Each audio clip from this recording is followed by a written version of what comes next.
Hi there, this is Andre, and today we are discussing MeNet 3, which is a paper using deep learning to predict weather. So the title, we see that they are making day forecasts, which means that they predict various weather forecasts between 0 and 24 hours. Now, off the bat, I should set the context. So the context is that we are predicting something in a space. So let's say the map of a country. So we want to split this map into various grids. And we are making a prediction at each of these squares. Now, um, currently, the way this is achieved is by using numerical simulation. That means you are taking at time 0 and then you are running various simulations. These are physics simulations. So it's essentially an iterative process in which you're running some differential equations, and you arrive at some solution. Now, these simulations, they depend on of a starting point. So at the end, you want to have, let's say, what is the probability of rain at time equals with 10 hours. So this, because we want the probability, it means we want the distribution. And to achieve a distribution, current methods, they have various starting points, and they run the simulations from these starting points. And then they get these predictions, and then they are, let's say, ensembling them in order to obtain a distribution. It's the same as training, let's say, a neural network with different initializations, and at the end, you average them out, and you can claim that you have a probability distribution. The problem of the current setup is that it is expensive, time-wise. So these simulations take a lot of time and also a lot of computational resource. So it means if you want um, something that is very granular, so ideally you want to be able to predict the weather, at every meter or at every 10 meters. So the smaller the squares, the better. Now, the smaller the squares, the more resources you need for computing the numerical simulation, and that is an issue. So in this paper, they are proposing a neural network to achieve that, and it is a multitask, multi-modal learning problem. That means that they are going to take multiple inputs and they will run it through a neural network, and they will also have multiple outputs. So they can do, let's say, temperature, they can do precipitation, they can do, let's say, wind, pressure of the air. They can do many things with the same backbone. At its core, predicting weather, it is all about obtaining a function. You have some inputs and you have the output, like what's the probability or how much will it rain tomorrow between 2 and 3 p.m. So it is genuinely just a function. And neural networks at their core, they're also just functions, good function approximators. So this paper, it's let's say a system paper. It is a paper that combines many tricks and many ideas and many existing architectures in machine learning in order to obtain a useful system for predicting the weather. And they claim to have used these and integrated it into Google search as of 2023, which is quite impressive. And the paper was later published in Nature, so it is impactful. Now, in the setup, um, we saw that numerical simulation, it is expensive. They're going to train a neural networks on multimodal, multitask. Now, the grid, the kind of innovations of the paper is this is MeNet 3. There were also MeNet 1 and MeNet 2. It is the, let's say, incremental improvements. So they scaled it to multiple tasks, and then they also managed to make the grid smaller, so it's one by one, and kilometers. And they are able to predict multiple things up to 24 hours. So before this, which this one is the state of the art, it was 12 hours. Now, let's talk about the setup and the challenges from a machine learning perspective. So this problem space has four axes in which predictions must be done. So one of them is time, which means that at one point in time you want to make a prediction. The other one, it is a space. So you want to do one in, let's say, Los Angeles, in New York, you want to do in Minnesota. You want the temperature at various places in a space. You also want various things. So you want to have, let's call them channels or tasks. So you are predicting multiple things. And then these predictions, so I'm going to say that this is a prediction over a map. You want to do it over a 24 hours horizon. So at every point in time, you want to have a distribution at every point in the next 24 hours. They are going to use a 2 minutes grid just for um, clarity. And these 2 minute grid, they could have went shorter, of course, but the training data has only 2 minutes grid. So this is the max they could have gone. So you are predicting at every time step 24 hours in the future. And just to provide even more context, they are going to predict this at once, which means that they take the inputs. Here, they take the inputs and then they predict the outputs at once at all time step in the futures. And it's quite impressive that they are training this literally as a neural network. There is no physics inspired neural networks. There are no let's say regularizers specifically for this. So they want, let's say, precipitation, and let's say they want the precipitation from 0 to 24 hours in the future. So let's say maybe it's gonna be a distribution like this. So there is some rain, and then there is a big rain, and then there is some small rain in the future. At time, let's say t, they are making all those predictions. This is not an autoregressive learning, so they predict all of those at once. They are treating these as a categorical problem. So at every time t, the neural network is going to have let's say, categorical variable that they are predicting over 256 beans. So their probability is split, let's say, between these five, and you are predicting like with a softmax probability, and then I guess this is probability at one point in time, which goes into there. Okay, now this is the general setup. And in these four dimensions, they introduce various techniques and they do various tricks to do them. So let's take them one by one. First of all, let's talk about the space dimension. So here we talk about space. The challenge there was that the uh, observations were sparse. So that means that in the whole of United States, they had only 900 stations which were recording some data. So this means that they are very sparse.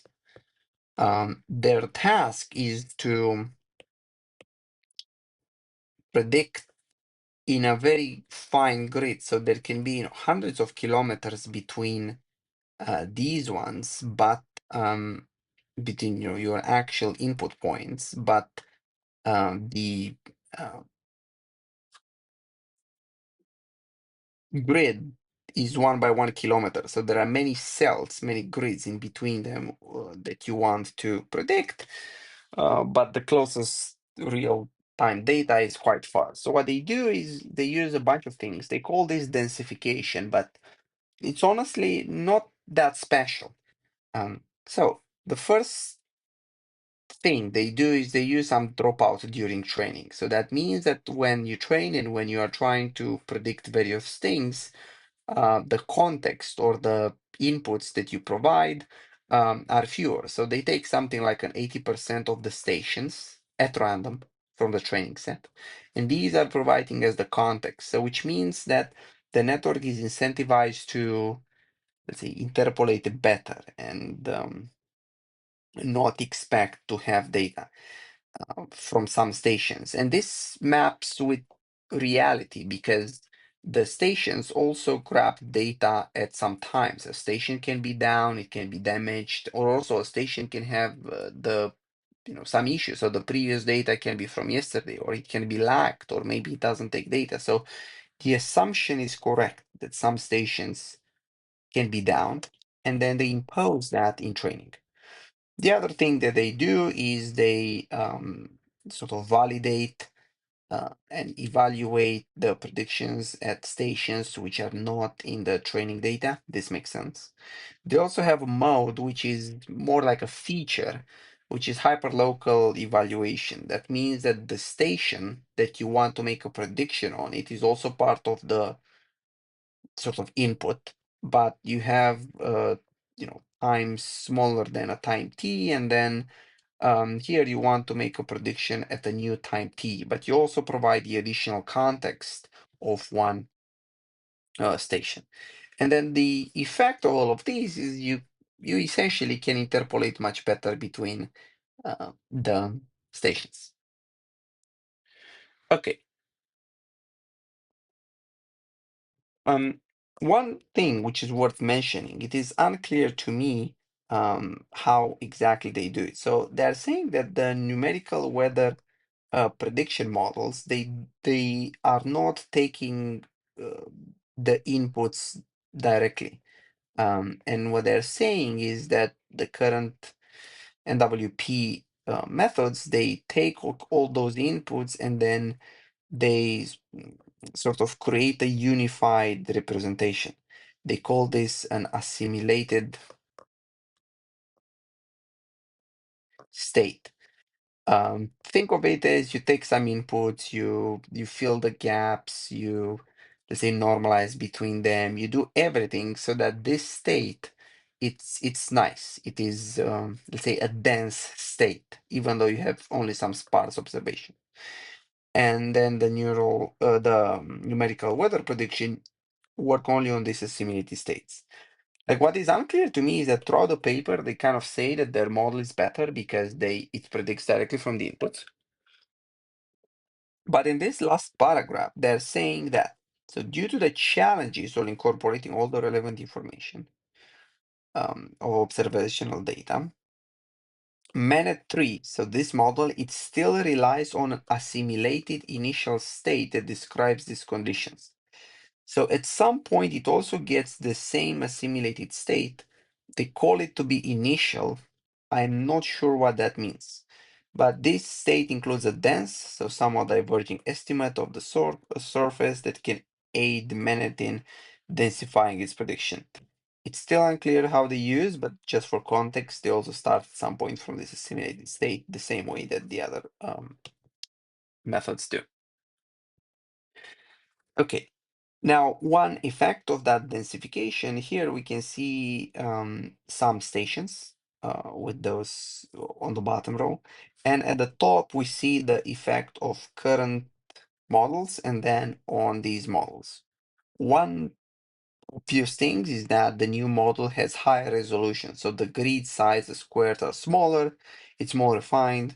Obviously, this is a cherry-picked example, but it makes the point that it's able to predict better. You can even see a bit, maybe these are some mountains, some rivers, so on. Now, here at the bottom, we have various stations. So these circle stations, these are the ones which are used for training. These square ones, I think, they are used uh, for validation.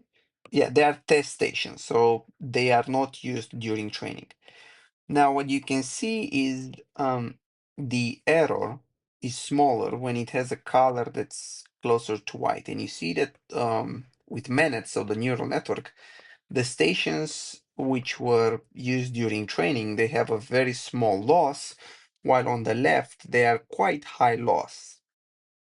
To me, this is not surprising at all because this is a neural network. You give those as input, so it is literally what you're optimizing on that you predict well on those networks. So I'm not surprised that it overfits. Let's say it predicts well the training data. What is nice is that it learns to predict well and interpolate in between. That is good. But the fact that it predicts well the training, that is not surprising. Um, okay, a bit of context over what, how exactly the prediction looked like. We spoke that it is a distribution at various points in time. So it means that at every time step, you are predicting a distribution. So it means that here, in the case when there are 24 hours, you see that the network is confident of not having any precipitation. And they are going to compare their new method with kind of essentially two models in a way in which they are deterministic. So it runs only one simulation, and then one which is assembled, so it runs multiple simulations. The key advantages of using a neural network is that the inference is quicker, which means that you can run it more times. You can have a much better spatial resolution, and also the, let's say, the temporal resolution, it is higher.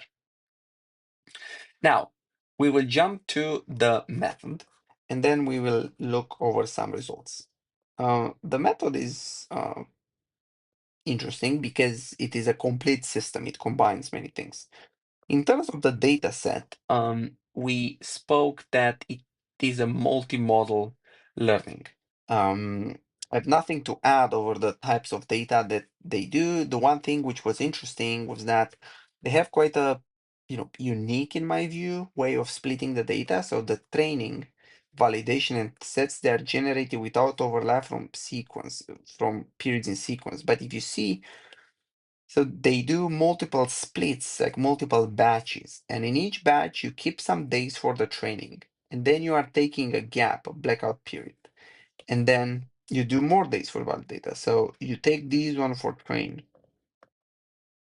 The next period you completely cut 1 day, and then you are taking 2 days for validation, and then you take one more day and you completely cut it, and then you take 2.5 for testing, and then you take one more day and you completely cut.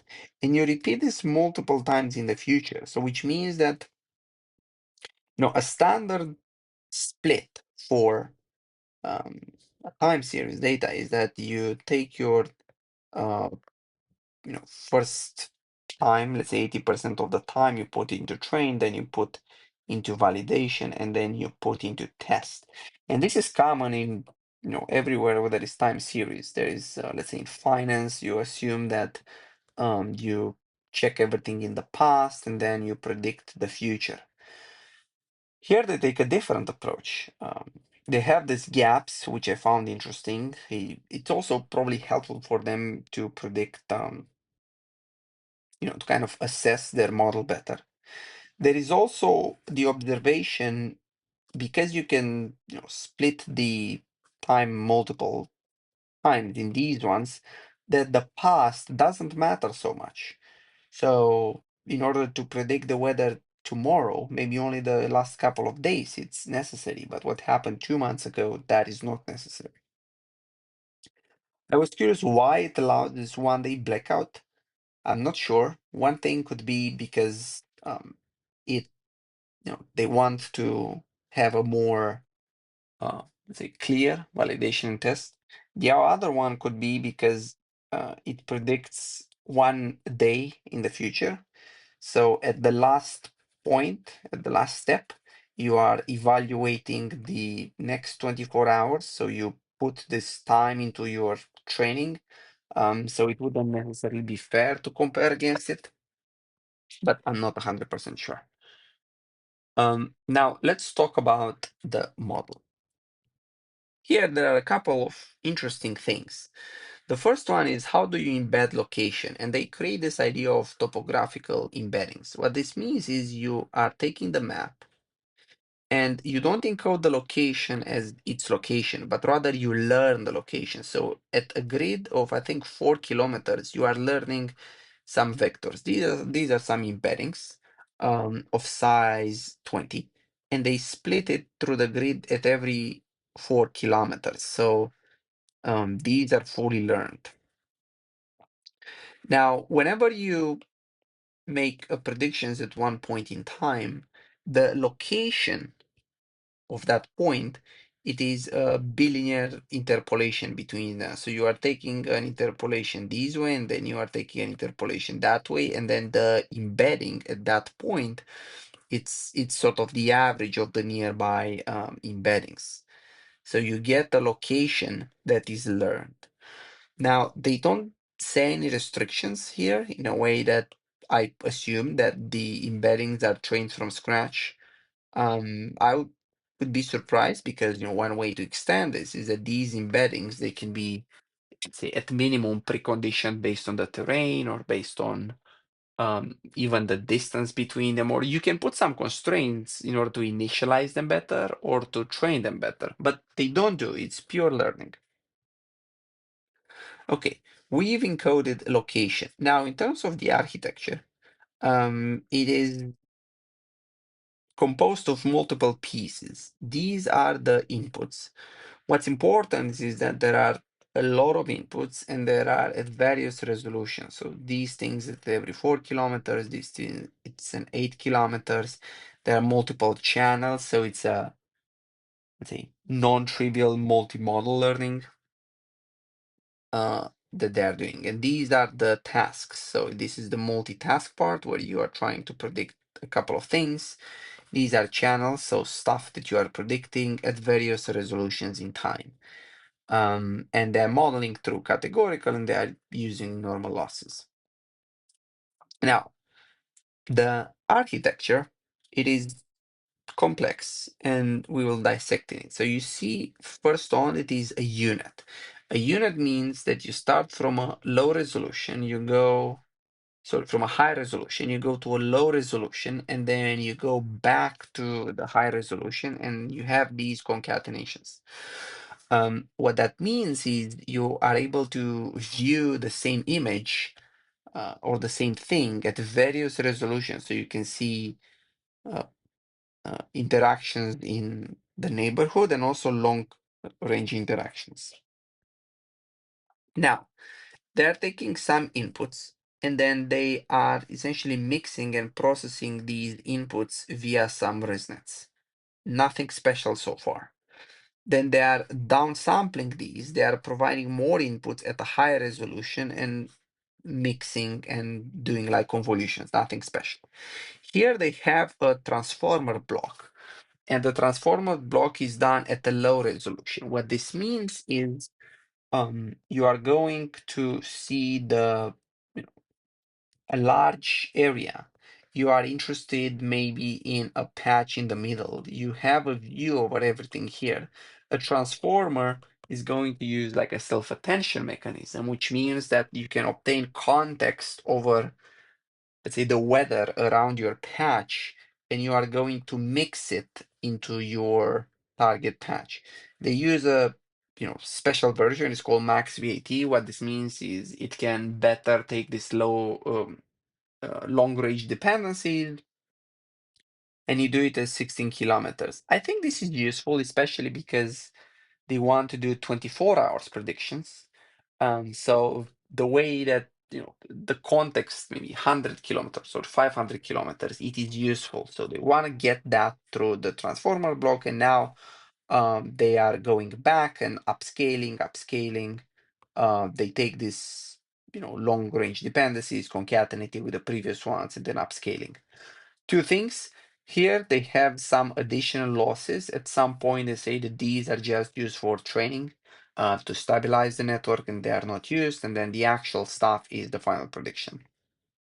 Now, what you see here is that there are a lot of inputs, and because it's a multitask, they wanted to get stabilization. They added additional losses. Now, one thing which is interesting is this idea of conditioning with time. So you want to be able to predict at any time t, which ranges from 0 to 24 hours. So the question is how to say what's the time for a neural network. And they propose a novel and interesting idea, in my opinion, in which they provide a time embedding. So they are taking the lead time. They make a one-hot encoding from every 2-minute interval for the next 24 hours, and then they are going to embed it into a vector. So every time step, there is an embedding that it is learned. Again, they don't say to constrain those embeddings, so they can be anything. There is no it's a regularization between them, pure learning.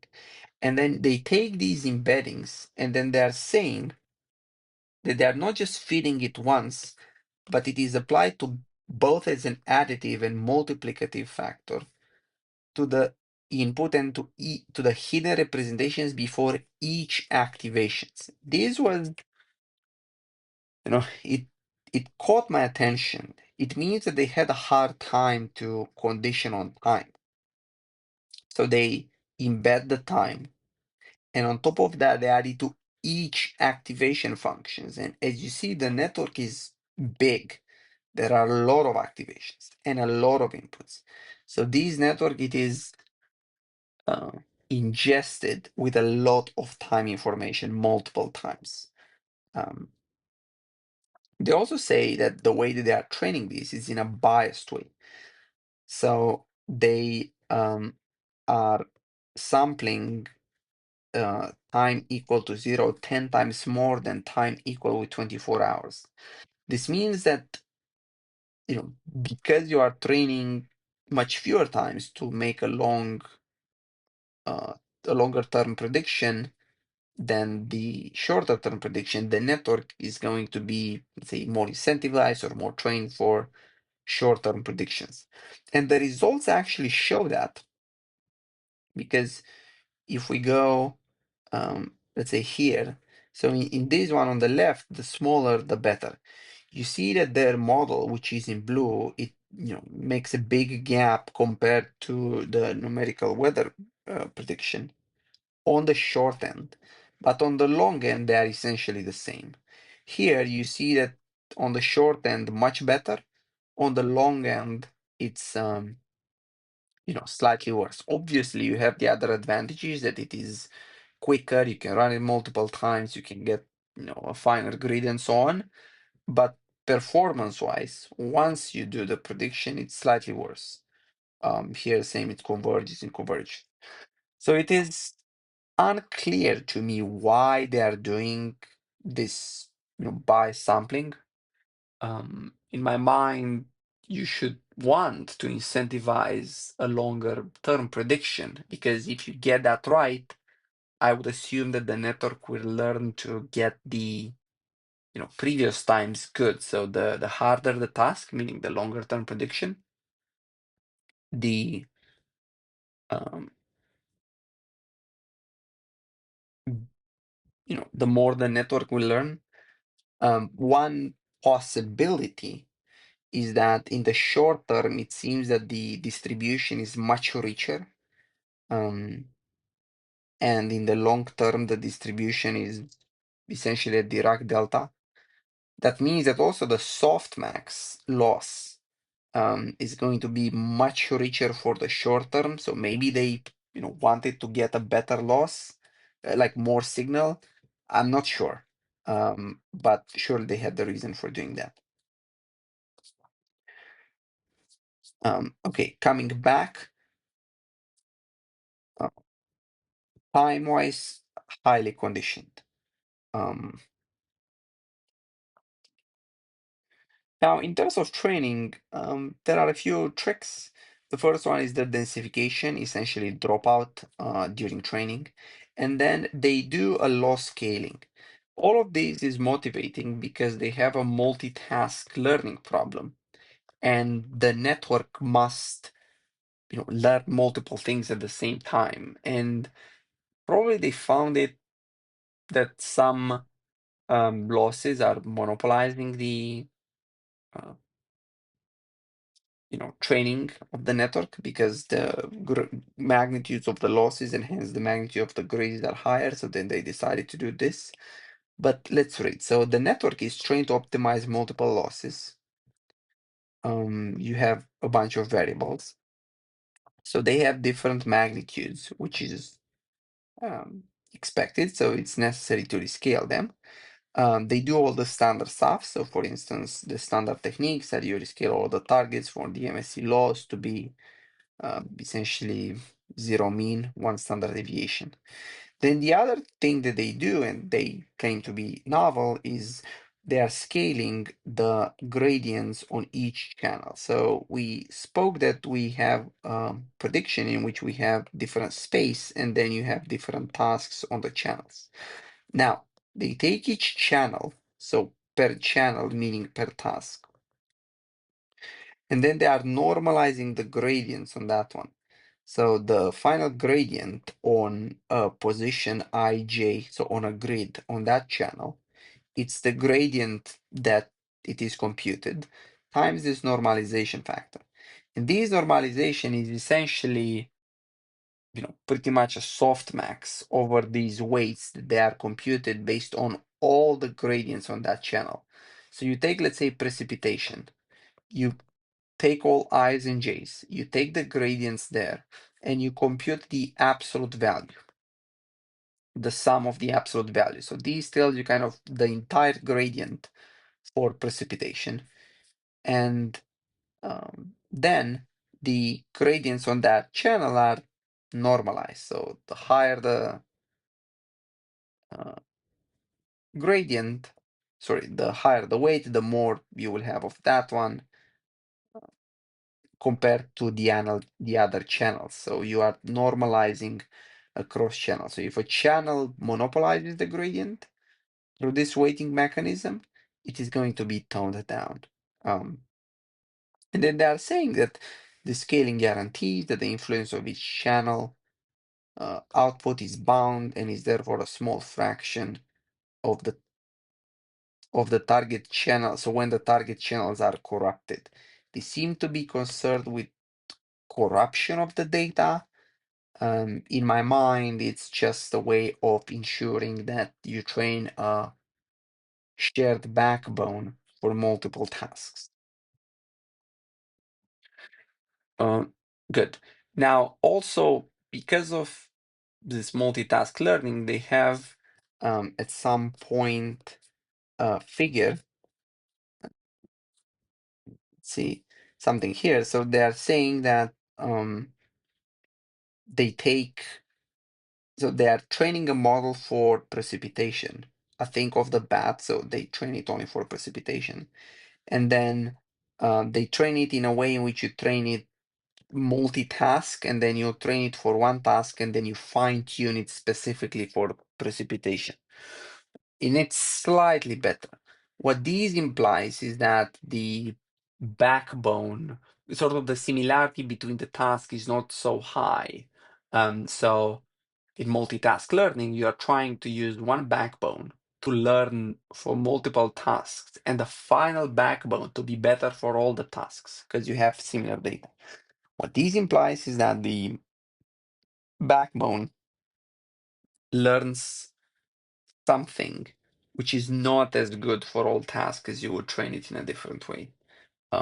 That is fine because it still, greatly simplifies learning because you still have a model to do multiple stuff, but nonetheless, these tasks don't seem to be fully compatible. Now, again, it is impressive to me that they managed to deploy these one, and it's actually used in Google search. That is impactful. Overall, it's an interesting paper.